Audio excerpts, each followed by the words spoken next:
Water signs, tignan po natin kung ano ang mensahe para sa iyo ngayong araw. Keep in mind po na ito ay general reading lamang, so hindi po lahat ay makaka-relate, so be open-minded. Sa mga hindi pa po nakasubscribe dito sa ating channel, please subscribe na po kayo. And palike na din po ng ating video, at sa mga nais naman pong mag-avail ng ating private readings, Lucky Stones and Amulet, makikita nyo po yung link sa description box below. Tarot Intentions by Aliana Reyes. Tignan po natin kung ano ang mensahe para sa'yo. Spirit Guide, mensahe po natin. Mensahe po natin, Spirit Guide for Water Signs. Water Signs, ano ba ang mensahe para sa'yo ngayong araw? Okay, we have Saturn. Contracts, career, and commitments. Ayan po. So, pwedeng mayroon kang pinagbabayaran na karmic debt ngayong araw na ito. We have, ayan, thoughts isolating. Pero sinasabi ni universe, hindi mo kailangang mag-isa, or hindi mo kailangang parang magpaka-trying hard. Iwan ko, yun yung naririnig ko dito. We have karma, balance, and justice. Yes, yung iba nga sa inyo. Pwedeng napapaisip pala kayo. Water signs, ano ba yung ginawa ninyo? Bakit ito yung nararamdaman ninyo ngayon? So, maybe hindi kayo masyadong masaya ngayong araw na ito. Ayun o, unbalanced kasi yung mga chakras po ninyo. At hindi kayo nakaka-connect talaga with yourself. With your higher self, what I mean. Nabablock siya. So, ito pala yung kailangan ninyong unti-untiin na i-balance. Okay? Kilalanin niyo yung sarili ninyo. Minsan nagiging insensitive kayo. Hindi nyo nalalaman na nandun din pala sa point na dahil sa sobrang emotional ninyo or sa sobrang unemotional ninyo, unemotionally available yung iba sa inyo, nakakasakit pala kayo. So, pwedeng yun yung kailangan mong timbangin dito. Yan yung kailangan mong pagmuni-munihan. Water signs. So, tignan natin. Kasi nobody's perfect naman. Kaya tignan natin. Ano pa yung mensahe para sa'yo? Spirit Guide, ano pa po yung mensahe natin? Kay Water Signs, Cancer, Pisces, Scorpio.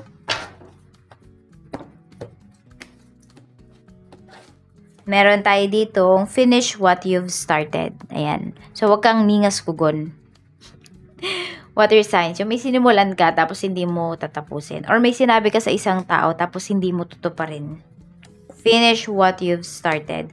Kapag, ayun, iwasan ninyong mangako. Water signs. Kasi pwedeng, kung yung ano yung hindi ninyo tinupad, bumabalik yan sa inyo. Kaya, as much as possible is, yun po yung iwasan ninyo. Yan. Kasi ganito yan. Naglaan yung tao sa inyo ng panahon, ng efforts, naghintay yung tao, tapos hindi ninyo gagawin. Maaring baliktad naman kung sino man yung mga nagpaasa sa inyo o nangako sa inyo, maaring bumabalik naman sa kanila yun ngayon. Pero kung kayo kung meron kayong natatandaan na may pinangakuan kayo dito, so ayun po. Kaya kung may blockages sa life ninyo, yun yung blockages na yun.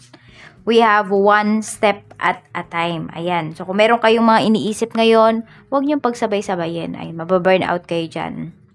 Hindi nyo malalaman ano ba yung dapat ninyong solusyonan at ano ba yung magiging solusyon ninyo sa isang challenge na kinakaharap po ninyo ngayon. We have happy surprise. Ayan naman po. So, mukhang ayon naman sa inyo ang araw na ito. Basta wala lang talaga kayong natatandaan or diba, wala kayong ginawa talaga. Ayan po, yung hostisya, kung meron kayong pinaglalaban, water signs, aayon po yan sa inyo. Yan, balance lamang. Kung meron kayong hindi masyadong magandang experiences nitong mga nakakarang araw, pwede ngayong araw naman na ito ay aayon naman po yan sa inyo. We have you are gifted. Ayan. So, ikaw pala yung nagbablock mismo sa mga gifts mo. Natatakot ka. Yun yung nararamdaman mo. So, hindi mo talaga nare-reach yung full potential mo. Kasi ikaw mismo, ayan, inaayawan mo kung ano yung gifts mo. Kung ano ba yung kakayahan mo. You are very intelligent. You are very intelligent and talented. Yan yung sinasabi sa'yo ni universe. Pero ikaw mismo sa sarili mo, water signs, maaaring hindi ka naniniwala dyan. So, do not block your gifts. Do not block who you are. Tignan natin kung ano pa yung mensahe for you. Spirit guide. Mensahe pa po natin. Hindi ko alam kung naglalaro ba yung iba sa inyo ng Ouija board. Kasi tingnan nyo, finish what you've started. Yung iba po sa inyo, tumatas na label iba ko. So, wag na kayo mag-try ha. Sa mga curious dyan. Kasi baka hindi ninyo matapos. We have healthy lifestyle. Ayan din po. Isa din yan sa nakakapagpa-block sa higher self ninyo. Sa inyong sarili. Sa mga blessings po ninyo. Yan. Kaya simulan nyo na po na magkaroon ng healthy diet. Healthy and balanced diet. Yan po yung kailangan ninyo. Sabi nga ni Archangel Raphael, eat a healthful diet, get adequate sleep, and exercise regularly for optimal health. So, ito yung iba sa inyo. Need nyo mag-exercise. Hindi po, madam, nag-ano naman po ako. Kumikilos po ako sa bahay, naglilinis po ako. Sa trabaho po namin, marami ang binubuhat. Hindi po yon. Iba yon. Talagang need ninyong mag-exercise. Okay? Merong certain exercise na kailangan po ninyong gawin. Some of you need meditation pa. So, yun po yung gawin ninyo. Hindi sapat yung kumikilos lang tayo sa, dahil ko na rin, may ginagawa sa bahay, naglalaba, ganyan. Hindi po. Iba po yung pinagpapawisan talaga tayo because of exercise. Okay, so yun po yung gawin ninyo. Ayan. Mag-exercise kayo. Pero syempre, kung iba sa inyo sakitin, syempre, merong certain exercises lang na allowed kayo na gawin. So, kung meron kayong doktor, ayan, mag-consult muna kayo sa doctor ninyo. Kung pwede ba sa inyo yung ganito, ganyang exercise. Baka naman mamaya kasi mabigla yung inyong katawan. So, tignan po natin ano pa yung mensahe pagdating sa trabaho. Spirit guide, trabaho po ni water signs. So, we have 8 of Pentacles. Ayan po. So, ano yung iba sa inyo? Nasasawa ba? Ganyan. Kasi pwedeng paulit-ulit na lang yung inyong mga ginagawa. So, ito nga, di ba, may contract kasi kayo. So, kailangan nyo talaga tong tapusin. Kaya parang kahit tinatamad kayo, wala kayong magagawa. Kung hindi, kumilos. Ano ba yan? Hindi kayo satisfied eh. More on, hindi kayo motivated ngayong araw na ito sa trabaho. Ayun, kasi naman, parang aga-aga, may sermon kaagad kayo na marireceive. Yung tipong, alam mo naman yung mga gagawin mo, at nakafocus ka na dyan, tas may isang manggugulo, or kung ano-ano yung sinasabi sa'yo. Yan. Pwedeng lahat kayo ngayon sa trabaho. Hindi ko alam kung masisermonan ba kayo. Ayan. Tignan natin. Pagdating naman sa money, we have 4 of Pentacles. Ayan po. So, yan yung mga pinag-iisipan ninyo regarding your finances. Maaring meron kayong mga nabibili water signs ngayon. Okay? May mga napopossess kayo na mga bagay. And because of, pag-iipon ninyo. Because of, hindi ninyo minamadali yung inyong sarili. Ayan. Tas meron kayong i-renew dito. Hindi ko alam. Siguro yung iba po sa inyo, pwede na nakakapag-provide kayo sa inyong family. Yung iba dito nangungutang. Ayan. Kaya kayo nakakapag-provide. Hindi dahil sa nag-iipon yung iba sa inyo. Pero mas maganda kung nangungutang kayo. Sa business nyo na lang po talaga yan ilaan. At hindi ko rin alam bakit nga ba napunta kagad tayo sa money. Business nga to. So, ayan. Okay. Sa business, ayan po, pwedeng malaki yung kita ninyo ngayong araw. Sabi natin, kota po kayo. Hindi man siya sobra-sobra, pero alam niyo na kokota kayo ngayong araw na ito. Tapos, pwedeng mayroon dito na client nyo na, ayan po, more on about mga contracts kasi yung pinapakita dito. So, yung may kliyente kayo dito na pwedeng kukuha pa ulit siya sa inyo. I-renew niya yung kontrata o yung usapan po ninyo.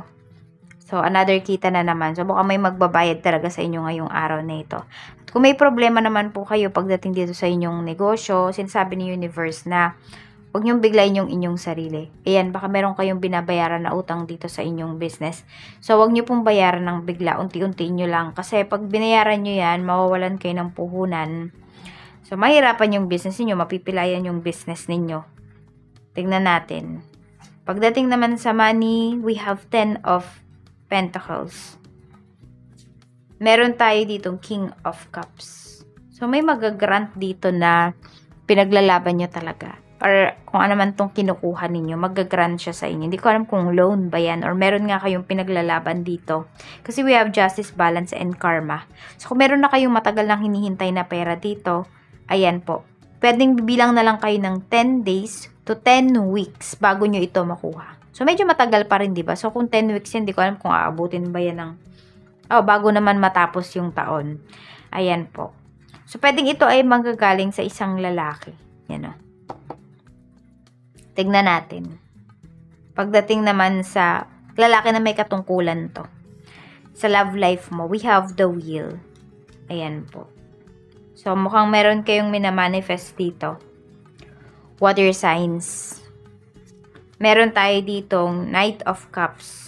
Kaya lang yung minamanifest nyo na to, parang huminto na siya. Hindi ko alam kung nililigawan ba kayo ng taong to.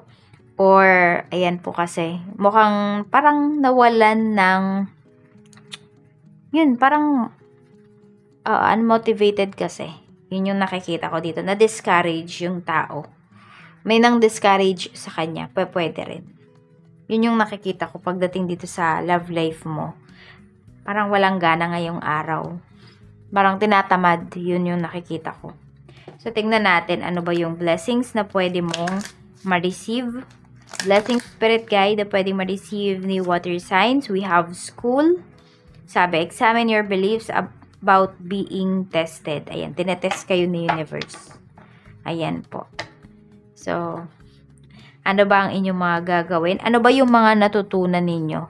So, may mga lessons pala dito sa life ninyo na ulit-ulit lang kasi di kayo natututo. Ayan, pwedeng ito, yung sinasabi ko kanina, yung nangangako kayo, mahilig kayong mangako. Hindi lang naman kasi nangangako kayo sa ibang tao. Pwedeng sa sarili ninyo, nangangako kayo, water signs, pero hindi nyo sinusunod.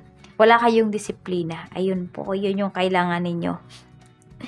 So, ayan lang po. At ito yung lucky numbers mo. Meron ba tayo? We have number 4 and number 10. Ayan lamang po. Maraming salamat and see you again on my next video.